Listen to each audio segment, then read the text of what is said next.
Information bureau ఓ press note విడుదల చేసిందని అందులో క్లియర్గా బనకచెర్లపై చర్చ జరిగినట్లుగా ఉందన్నారు ఎమ్మెల్సీ కవిత.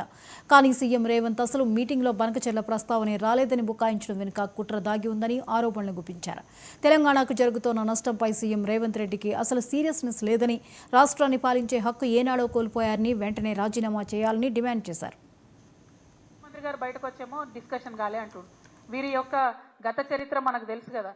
ఆయన పెట్టుకున్న ఓట్లు ఒకటే మీటింగ్కి పోయినటువంటి ఆంధ్ర మంత్రి గారు బయటకు వచ్చేమో మేము బనకచెర్ల కడుతున్నాం, బనకచెర్ల మీద డిస్కషన్ అయిందని చెప్పిండు.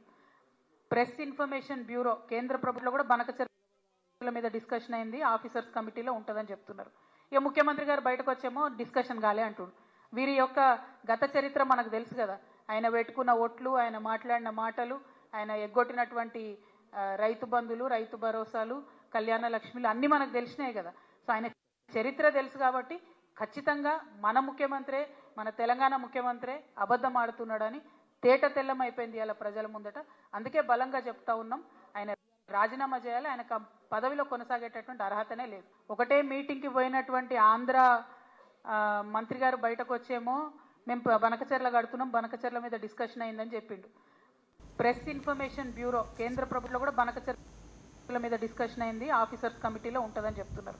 ఇక ముఖ్యమంత్రి గారు బయటకు వచ్చేమో డిస్కషన్ కాలే అంటుండు. వీరి యొక్క గత చరిత్ర మనకు తెలుసు కదా. ఆయన పెట్టుకున్న ఓట్లు, ఆయన మాట్లాడిన మాటలు, ఆయన ఎగ్గొట్టినటువంటి రైతు బంధులు, రైతు భరోసాలు, కళ్యాణ